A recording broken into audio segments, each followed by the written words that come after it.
Hi guys, this is Payas Parmar. Well guys, आज मैं आपको एक एडवांस स्ट्रक्चर सिखाने वाला हूँ। उससे पहले मैं आपको कुछ हिंदी के सेंटेंसेस सुनाना चाहता हूँ ताकि आपको समझ में आए कि किस तरह का एडवांस स्ट्रक्चर आप इस वीडियो में सीखने जा रहे हैं। तो मैं कुछ हिंदी के सेंटेंसेस बोलता हूँ, जैसे कि मुझे तो बस पैसे चाहिए और कुछ नहीं, मुझे तो बस एक गाड़ी चाहिए और कुछ नहीं, मुझे तो बस एक बड़ा सा घर चाहिए और कुछ नहीं, मेरे दोस्त को तो एक अच्छी सी लड़की चाहिए और कुछ नहीं, मेरे मम्मी पापा को तो सिर्फ मेरी सक्सेस चाहिए और कुछ नहीं। और आप कह सकते हैं कि मुझे तो बस खेलना है और कुछ नहीं करना, उसे तो बस जाना है और कुछ नहीं करना, मेरी बहन को तो सिर्फ नाचना है और कुछ नहीं करना, मेरे भैया को तो सिर्फ गाड़ी चलानी है और कुछ नहीं करना। तो देखा गया इसकी इस तरह के वाक्य को हम हिंदी में कैसे, इंग्लिश में कैसे बोलेंगे। तो इस तरह के वाक्य को बोलने के लिए हमें दो एडवांस स्ट्रक्चर का यूज़ करना पड़ता है। तो ये दोनों के दोनों ही एडवांस स्ट्रक्चर मैं इस वीडियो में आपको सिखाने वाला हूँ। तो ये दोनों के दोनों एडवांस स्ट्रक्चर सीखने के लिए इस वीडियो में बने रहना। तो सबसे पहले तो मैं एडवांस स्ट्रक्चर किस तरह से यूज़ होगा उसकी बेसिक नॉलेज दे दूँ ताकि आपको कोई कन्फ्यूज़न ना हो। तो यहाँ पर एक एडवांस स्ट्रक्चर में हमें नाउन का यूज़ करना है और दूसरे में वर्ब्स का यूज़ करना है। तो पहला वाला है कि ऑल आई वांट इज़ और उसके बाद नाउन, और दूसरे में all I want is to, और टू के बाद जो भी एक्शन हमारी है उसकी इंग्लिश हमें लिखनी है। यानी कि जाना है तो टू गो, आना है तो टू कम, खेलना है तो टू प्ले, नाचना है तो टू डांस। इस तरह से टू के साथ वर्ब की बेस फॉर्म का यूज़ करना है, यानी कि इन्फिनेटिव का यूज़ करना है। तो सबसे पहले नाउन वाले केस के बारे में बात करते हैं और उसके बाद वर्ब्स वाले केस के बारे में बात करेंगे। तो नाउन वाले केस के बारे में कुछ एग्जांपल देता हूँ ताकि आप अच्छी तरीके से समझ पाए। और एक बात मैं ये भी क्लियर करना चाहता हूँ कि यहाँ पर मैंने आई की जगह आप कोई भी सब्जेक्ट यूज़ कर सकते हैं, यानी कि they, you, he, she, it, कोई भी, और third person singular, third person plural, कोई भी आप यूज़ कर सकते हैं गाइस। तो मैं कुछ एग्जांपल दूंगा तो ताकि आपको समझ में आए। तो सबसे पहले है कि मुझे तो बस पैसे चाहिए और कुछ नहीं, तो इसकी इंग्लिश क्या होगी? तो इसकी इंग्लिश होगी all I want is money. क्या? All I want is money, यानी कि मुझे तो बस पैसे चाहिए और कुछ नहीं। दूसरा एग्जांपल है मुझे तो बस एक बड़ा सा घर चाहिए और कुछ नहीं, तो इसकी इंग्लिश क्या होगी?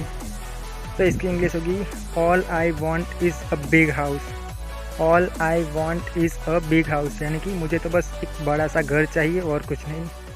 अगर मान लीजिए कि आपके दोस्त को एक मोबाइल चाहिए और कुछ नहीं, जब भी आपसे बात करता है आपका दोस्त तो बस कहता रहता है कि यार मुझे तो एक नया मोबाइल चाहिए और कुछ चाहिए ही नहीं, तो आप इसे कैसे कहेंगे? तो इसकी इंग्लिश होगी कि all my friend wants is a new mobile.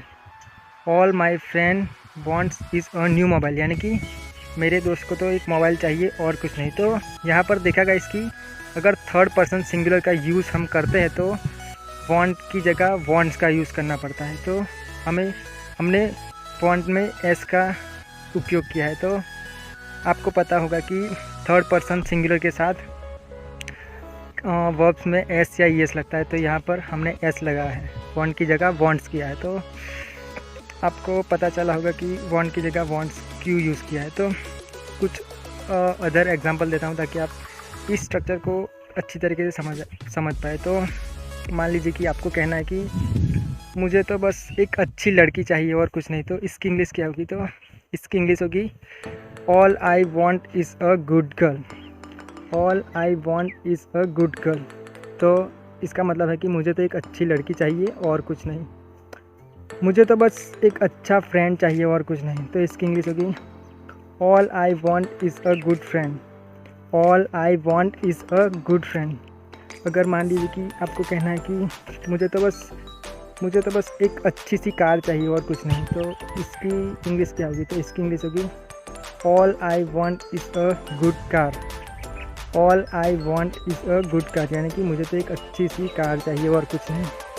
अगर मान लीजिए कि आपको कहना है कि मुझे तो अच्छे संबंधी चाहिए, तो इसकी इंग्लिश क्या होगी? तो इसकी इंग्लिश होगी कि all I want is good relatives. All I want is good hope guys कि आपको नाउन वाला स्ट्रक्चर पूरी तरीके से समझ में आ गया। तो इसके बाद हम वर्ब्स वाले स्ट्रक्चर की ओर बढ़ते हैं। तो गाइस वर्ब्स वाले स्ट्रक्चर का कुछ मैं एग्जांपल देता हूं ताकि आप इसे अच्छे तरीके से समझ पाए। तो अगर मान लीजिए कि आपको कहना है कि मुझे तो बस खेलना है और कुछ नहीं करना, तो इसकी इंग्लिश क्या होगी? तो इसकी इंग्लिश होगी all I want is to play. All I want is to play यानी कि मुझे तो बस खेलना है और कुछ नहीं करना। अगर मान लीजिए कि आपको कहना है कि मुझे तो बस जाना है और कुछ नहीं करना, तो इसकी इंग्लिश क्या होगी? तो इसकी इंग्लिश होगी all I want is to go. All I want is to go यानी कि मुझे तो बस जाना है और कुछ नहीं करना। अगर मान लीजिए कि आपको कहना हो कि मुझे तो बस खाना है और कुछ नहीं करना, तो इसकी इंग्लिश क्या होगी? तो इसकी इंग्लिश होगी all I want is to ईट।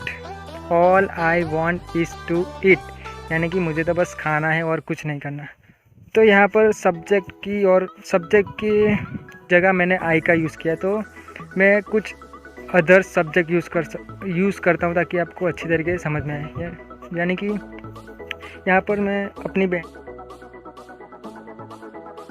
मेरी सिस्टर है उसका सब्जेक्ट बना के आपको यूज़ करके दिखाता हूँ। यानी कि अगर आपको कहना हो कि मेरी बहन को तो सिर्फ नाचना है और कुछ नहीं करना, तो यहाँ पर देखा कि आई की जगह मेरी बहन है वो सब्जेक्ट के तौर पर यहाँ पर है। तो इसकी इंग्लिश क्या होगी? तो इसकी इंग्लिश होगी कि all my sister wants is to dance.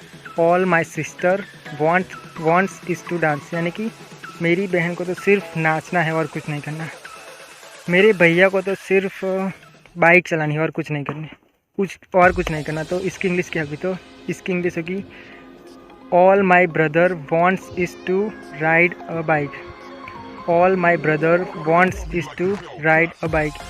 तो यहाँ पर देखा कि थर्ड पर्सन सिंगुलर जैसे ही मैंने यूज़ किया, वॉन्ट की जगह वॉन्ट्स का यूज़ किया। तो थर्ड पर्सन सिंगुलर जब भी हम सब्जेक्ट के तौर पर यूज़ कर दे तो वॉन्ट का वॉन्ट्स हो जाएगा यानी कि वॉन्ट में एस लगेगा।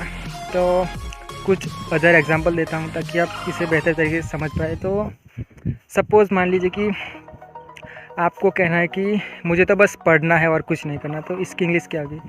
तो इसकी इंग्लिश होगी कि all I want is to study.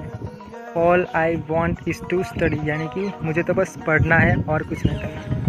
मान लीजिए कि आपको कहना हो कि मुझे तो बस बोलना है और कुछ नहीं करना, तो इसकी इंग्लिश क्या होगी?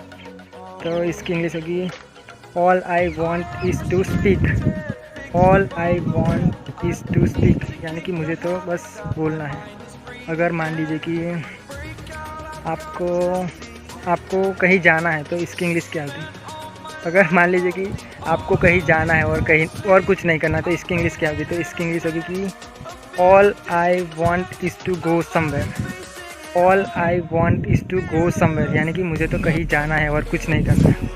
अगर मान लीजिए कि आपको मोबाइल ख़रीदना है और कुछ नहीं करना, तो इसकी इंग्लिश क्या होगी? तो इसकी इंग्लिश होगी all I want is to purchase a new mobile.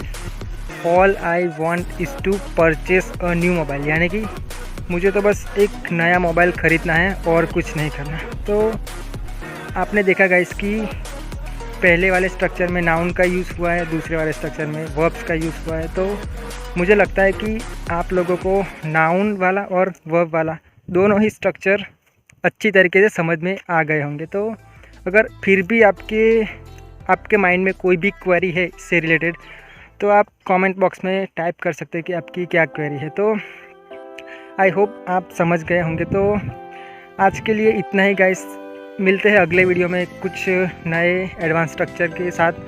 तो आज के लिए इतना ही, तो मिलते हैं अगले वीडियो में। टिल देन टेक केयर और बाय बाय।